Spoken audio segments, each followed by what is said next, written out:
Blair Best. It's Monday here on The Story, and tonight we're tracking heavy rains, flooding, landslides, and the new big concern, a tornado warning and a night of prolonged high winds, already leading to thousands of outages. Matt Zaffino joins us to talk impact. Plus, an update on Multnomah County's Deflection program, the option of treatment over jail for those caught solely with possession of hard drugs. Why less than half of those engaged in the program have successfully completed it. The county asking for patience. But first, a grim warning in the mess of a more than $100 million budget shortfall in Multnomah County's Homeless Services Department. The head of that department joins us live in just a few minutes. And the county chair says many homeless programs could shut down completely. It's our big story tonight. Well, first, we want to get right to Chief Meteorologist Matt Zaffino. Matt, you've been tracking a tornado warning over the past hour. Bring us up to speed. How are things looking now? Much better, Blair. The tornado warning was canceled before 6:30, about 6:15 or so. And we had a couple of them, actually, because several of the storms that we were watching were indicating rotation on Doppler radar, strong rotation, which is why those warnings got issued. Now, right now, you can see those storms, they're actually exiting off to the gorge and the Cascades. There is more rain coming on shore. We're not done with windy weather, but the tornadic weather, tornado threat is over basically for tonight into tomorrow. We've had some more lightning strikes coming on shore. Even those are beginning to back down quite a bit. There's one strike there to the south of Newport in the last half hour. But boy, did we ever get some wild weather. This is a report of hail, and it was large hail, 1-inch diameter hail, which is exactly what Doppler radar indicated could happen with this. That was in Molalla. We had thunderstorm wind gusts here over 48 miles an hour in Estacada. Other wind gusts in Washington County and parts of Multnomah County were over 50 miles an hour. There's a gust of 56 miles an hour in Shoals. We had a gust of 52 miles an hour at the Portland airport. So it was a wild afternoon with those storms. That's separate from what's coming in tonight. The thunderstorm threat is ended for now, but this system is marching north. We have wind advisories and wind warnings across western Oregon for that one, Blair. So again, it is going to be a windy, wild night. We'll have more on that for you in a bit. Back to you. All right. Thanks so much, Matt. We'll see you soon. Well, breaking news in just the past hour on a story we've followed closely. The nurses' strike at Providence hospitals is over. The Oregon Nurses Association voted overwhelmingly to ratify a deal they came to with Providence last week. They'll now get raises from 20 to 42% over the term of their new contract, along with immediate raises and a bonus for some, and guaranteed pay if they have to miss a break or lunch. The strike lasted 46 days. The nurses will go back to work Wednesday night. Now let's get back to our big story tonight. We're continuing to follow the budget woes out of Multnomah County and its Homeless Services Department. Friday, County Chair Jessica Vega Peterson sounded the alarm, saying the department faces a budget shortfall of $104 million. She called it catastrophic. The reason? An expected reduction in the amount of supportive housing services tax dollars, or SHS funds, that come from regional government metro. Vega Peterson warned that cuts needed to cover that gap could be in the neighborhood of 25% to homeless services. Ultimately, she says, it would result in more people on the streets. Late Friday, the Homeless Services Department published its requested budget for the upcoming fiscal year, detailing what some of those budget cuts could look like. I dove into that report today. Now, it's worth noting that this is the requested budget, so it's not set in stone, but it is an eye-opening report. This graph right here shows where Multnomah County's Homeless Services Department gets its money. You can see the majority of the money is represented in that bottom line there, $182 million, and that comes from the supportive housing services tax that we just talked about. And just under $60 million comes from the federal government, $45 million from the county's general fund, and $30 million from the city of Portland. On Friday, Chair Vega Peterson wrote a letter to the governor asking asking for $55 million more to close the county's $104 million gap. The governor's response was firm. She said she was not prepared to take a position on whether to send one more dollar to Multnomah County unless and until she gets clear answers as to why the county decided to make cuts to the Homeless Services Department in the first place. Here's what the governor had to say about that this afternoon. I will be honest, I was dismayed by the approach that Multnomah County took. I know there's a budget deficit. I don't think it's appropriate to come out of the gate and ask for an amount of money, not only from the state, but from Metro without previous conversations. What I'm going to want to see from the county is very specific indications about what they are doing throughout their budget to prioritize homeless services in the county. They're going to have to make some hard decisions. It should not be incumbent upon the state to fill in all the gaps. All right, and here's how Chair Vega Peterson responded to that earlier today. I mean, I think anytime you are asked for a large amount of money, right, you want to understand why it's happening. For us, we found out really what the gap is for our homeless service department and the homeless services programs that we are providing. We had that final number, I think it was like on Valentine's Day. And so we wanted to make sure that we were raising awareness about the state we were in and really what the potential impacts were for our community, who has said time and time again that solving our homeless crisis is the #1 priority. So I'm meeting with the governor tomorrow. We're going to have a conversation about that. But, this is a critical budget time for Multnomah County. Now back to those potential homeless services cuts, and the report shows 2 adult congregate shelters totaling 230 beds could close by the end of this fiscal year. County funding would also be canceled for some day centers, which is notable because Portland Mayor Keith Wilson's plan to end unsheltered homelessness hinges heavily on overnight congregate shelter beds and day centers. Other cuts include a mobile health program that provides hygiene to people living outside that would shut down. The county would no longer pay for about 200 unassigned permanent supportive housing units. All employment programs would be canceled, impacting hundreds of people who rely on the county for help with job placements and rent assistance. Navigation teams would be cut. Those are groups that help people access services. And funding for community law attorneys who help remove barriers so people can access permanent housing would also be cut. Canceling eviction mitigation programs and even a printed booklet that's handed out to the homeless and filled with numbers they can call for help, that would end too. The county would also cancel plans for some future shelters, including a 65-unit adult shelter. So things are not looking great for a homeless crisis that continues to grow. Now let's bring in live the director of Multnomah County's Homeless Services Department, Dan Field. Mr. Field, thanks for coming on the show. Thanks for having me, Blair. Good to be here. Okay, so you just heard that brief rundown of what the future of the Homeless Services Department could look like. From your perspective, how did we get here? Yeah, if you break the supportive housing services measure into a couple of segments, the voters passed it in 2020, took effect in 2021. The first couple of years, as we all know, we were building up capacity across all 3 counties, and there was some underspending as we ramped those programs up and asked providers to step forward and build out things like new shelters, new supportive housing, and other new programs. So that was 21, 22, and 23, first 3 years of the measure.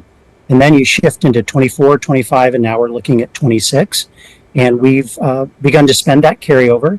And we're getting to a point now where we're going to have to move forward with existing annual revenues. So I think, again, in the beginning, you saw we underspent and built up some carryover. Last couple of years, we've been spending that carryover to meet the urgency of the moment in our community. And now we have to figure out the path forward. So Chair Jessica Vega Peterson asked the governor for more money, about $55 million. And the governor's response was, I imagine, not as supportive as you all would have liked. What do you make of the governor's response? I actually am pleased that the governor's engaging with us. The chair mentioned we have another meeting tomorrow. I think they talk multiple times a week. I think the governor has and will continue to be a very good partner along with the state legislature. So I'm not worried that we won't be able to reach an agreement with them about what an appropriate investment in Multnomah County looks like. We have 40% of the state's homeless population in Multnomah County, and it's our belief that the state investment of state tax dollars needs to reflect that. Right now, we get about 20% of the state's investment in homeless services, and we think that needs to be increased to reflect the fact that we're caring and serving up to 40% of the state's homeless population here in our county. So back to the report. Another piece of this report shows that despite the $105 million gap, the county will keep a fully staffed equity team totaling about $1.5 million. So why won't that department face any cuts?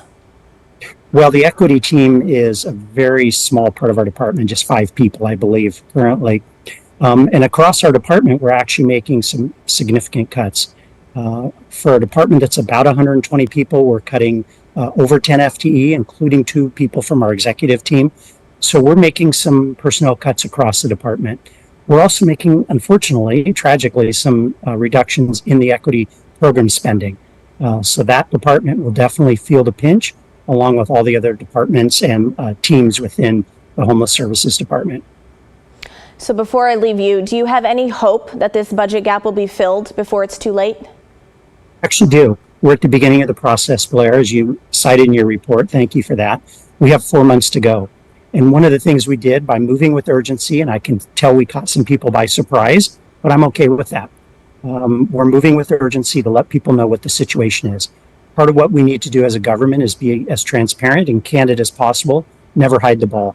So we insisted that we needed to come out early, describe the situation accurately to people, let them know what the gap is. And now we have 4 months to try and close that gap. I think, as we said, we'll engage with the governor tomorrow and in the weeks going forward and work to solve that gap. But we also need to work with our partners at Metro, the regional government that administers the SHS tax. Metro needs to step forward as well and acknowledge that Multnomah County is really bearing the brunt of this work, and the funds need to be allocated where the people are. We like to say the money needs to follow the people. The people are here in Multnomah County needing services. We're ready to serve them. We've demonstrated that we can get people sheltered. We've demonstrated that we can get people housed, and now we need the resources to continue doing that. All right, I look forward to hearing how that conversation with the governor goes. Stanfield, thanks for joining us tonight. Thanks, Blair. Now, we often get emails from viewers who want to see homeless programs cut.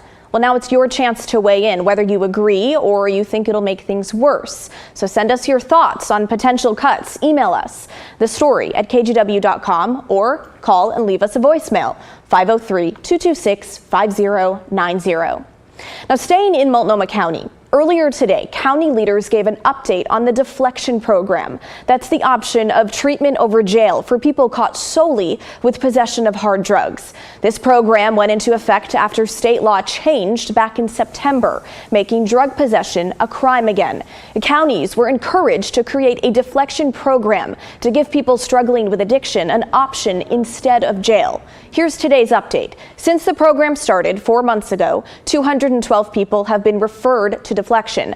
9 were repeat referrals. 141 initiated Deflection, and less than half successfully completed the program. Now, completing the program is when someone accesses at least one referral. Now, that could be withdrawal management, outpatient treatment, housing assistance, the list goes on. The county data shows the leading drugs of choice for people who engaged in the program were meth and fentanyl, and nearly 75% of the people were homeless, the majority of them men, and more than half were between the ages of 26 and 40. But today, county leaders urged caution when looking at these early results. The journey to recovery is not a straight line. It often takes people multiple times to achieve long-term recovery. And every engagement, every encounter, every referral brings people one step closer to recovery. You have to remember it's 3 months in. Anyone who's started a business, just a small business, 3 months in is not going to yield your best outcomes. And this is a very complex problem with a lot of different partners that are trying to solve it. This data is on the first few months of the program, and we know that we are just in the beginning stages here. We know that there are thousands of more people out in Multnomah County who could benefit from these services. So while you say, law enforcement is bringing folks in, law enforcement has to balance so many other demands on their time. They have their own staffing shortages they're dealing with. So one of the things that we're looking at is how can we increase the number of people who are actually able to access our services. Now this spring, 13 sobering beds will also open at the Deflection Center, which is located on the Central East Side. It's where first responders will take people who are under the influence instead of going to the emergency room. And we'll keep following this as it continues to develop. Still ahead on the story, we're checking back in with Chief Meteorologist Matt Safino on the wind and rain tonight and the impact to power outages. Plus, he's going to tell us about a skiing adventure that he went on to check out a historic cabin. We'll be right back.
Well, we're headed into a windy night tonight after a rainy weekend, and we've already got power outages across the city. About 30,000 PGE customers don't have power tonight. The outages are spread across the city and into the suburbs, including a big chunk of outages in Goose Hollow. Pacific Power has about 30,000 power outages spread out across the state. Most of these outages have happened just in the last hour. All right, let's bring in Chief Meteorologist Matt Safino. Matt, what are we looking at tonight? Well, hopefully not more power outages, but it is going to get windy again. This first batch of wind was courtesy of thunderstorms that rumbled through and developed late this afternoon. But the winds, as you can see, they've really died off for now. That won't be the case overnight tonight. We'll go out to the coast, and the winds at Newport out of the northeast at 20 miles an hour. That's an interesting direction because it tells us that the storm offshore is still just a little bit too far away and too far south for Newport to pick up the south wind yet, but you will. Meanwhile, up at Timberline, this is from earlier in the day. You can see it finally started snowing, and the wind's gusting to 46 miles an hour now. It's gusting to 60 miles an hour about a half an hour ago. Still, lightning strikes are popping up with this batch of precipitation that's moving through Washington County right now. So we have some thunderstorms. We do not expect them to become severe like the ones that rumbled through east of I-5 earlier today and prompted tornado warnings. But we are getting lightning strikes very close to town right now. And these will move off pretty quickly. And then we have more rain moving on shore with that next big batch of the storm, which has prompted high wind warnings along the coast and a wind advisory in the valley. We also have a high surf warning along the entire run of the Oregon coast as the swells come up like 25 feet or so, and a winter storm warning for the Washington Cascades. The Oregon Cascades are getting snow, but not as much as we will north of the Columbia. So here's the center of that storm. We're expecting the south winds to pick up any time now along the Oregon coast, and they'll build from south to north as the system moves along. So We've got a weather impact alert for the valley for wind advisory, gusts to 50 miles an hour in the valley. We may get some more downed trees, more power outages. Want to secure any loose objects that can blow away. Wind gusts peaking between 9 and about midnight. Then they drop down, but you can see in the early morning hours, they're still gusting over 30 miles an hour, which is strong. We've had a couple of inches plus of rainfall in the last couple days, and there's more on the way as the system pushes in. You can see the radar now picking up the rain band with this main part of the storm as it gets close enough to the coast so that our radar can see it. But again, the storm center as it moves north will prompt strong south winds to follow it. So here's what this looks like. This is 10 p.m. Lots of rain, some heavy and strong winds. But the good news is tomorrow, even for the morning commute, the rain will end and then we'll get some clearing later on during the day. But look at the wind gusts. This is pretty much now. Blair, we're getting gusts 40, 45. And then in the valleys, we expect to get gusts over 40 miles an hour as we go into the later evening hours. So again, it is going to be a windy night. We've got a weather impact alert. It's 51 degrees and we've got a wind advisory until tomorrow morning. Gusts of 50 miles an hour. And then look, suddenly it's like springtime weather. Things get really calm. We get sun and we get 60s. Oh my gosh, 60s after all of that. I can't, it doesn't seem real. It seems like such a dramatic turnaround. It really does. Yeah. Okay, Matt, before we let you go, and on a lighter note, I understand you recently went on a skiing adventure with some friends. Tell us about it. I did. It was super fun. It's called the Peterson Prairie Cabin in southern Washington, north of Hood River, out near Trout Lake, Washington. Take a look.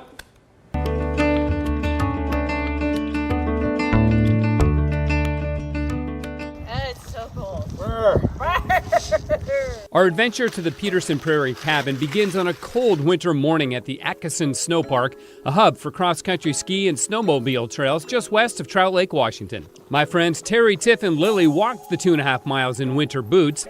I opt for cross-country skis, which work great on the snow-packed Forest Service road. Home sweet home. Let's see what she looks like on the inside. Beautiful. All wood finishes, wood stove. It's already toasty in here.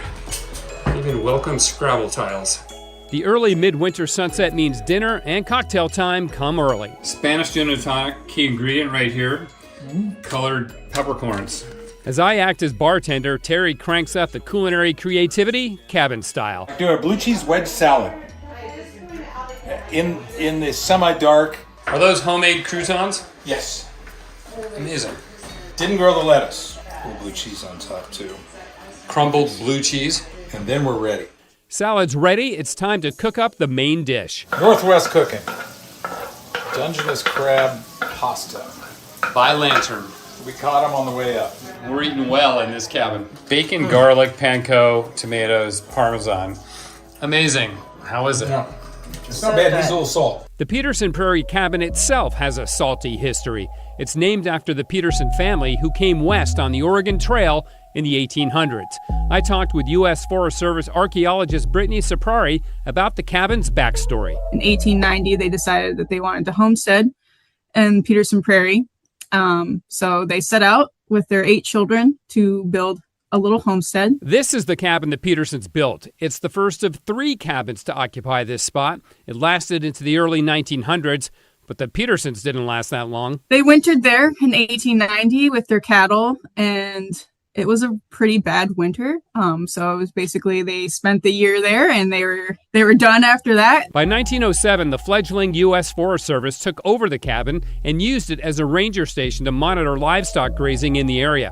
They paid the Petersons $100 for the cabin. In 1926, the Forest Service replaced the original homestead cabin with the one pictured here. It's the second cabin on Peterson Prairie. This one lasted almost 100 years. It stood by as the Civilian Conservation Corps set up camp in the nearby meadow during the Great Depression.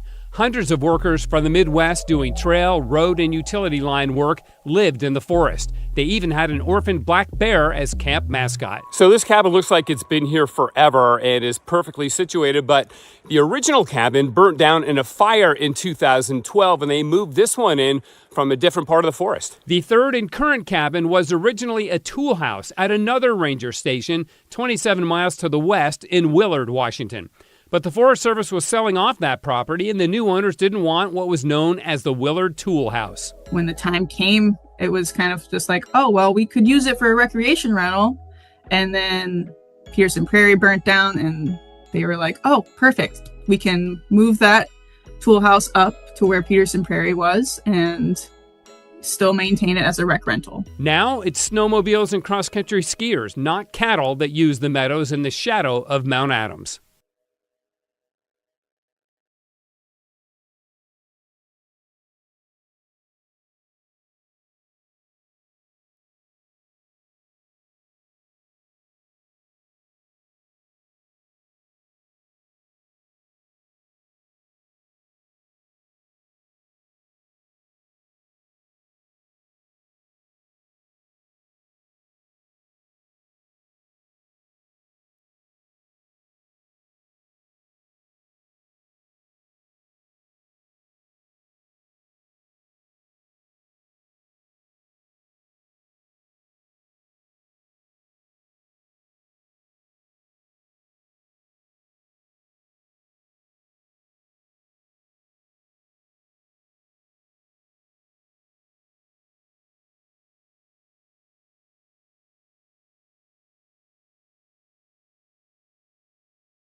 Well, that is the end of our show, folks. Thanks so much for watching. Remember, everyone has a story to tell. You can always watch the story on your own schedule. Download the free KGW TV app, available now on Roku, Apple TV, and Fire TV. And I'll see you right back here tomorrow night at 6:30.